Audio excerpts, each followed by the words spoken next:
বড়দিন হলো খুবই আনন্দের দিন। বড়দিন হলো বড় হওয়ার দিন। ছোট হওয়ার, নম্র হওয়ার মাধ্যমে আমরা বড় হই।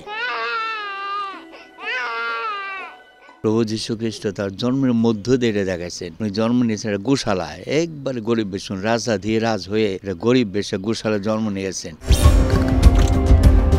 বড়দিন হলো এটা খুবই আনন্দের দিন। বড়দিন হলো শান্তির দিন। বড়দিন হলো বড় হওয়ার দিন।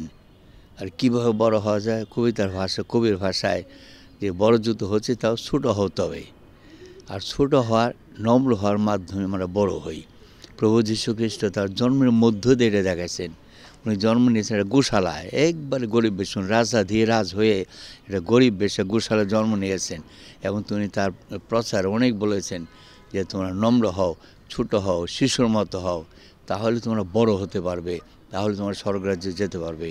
তাহলে আমি বলবো বড়দিন নিশ্চয়ই আমরা সবার সুখ শান্তি কামনা করি, কিন্তু সাথে সাথে বলি যে বড়দিন হলো বড় হওয়ার দিন।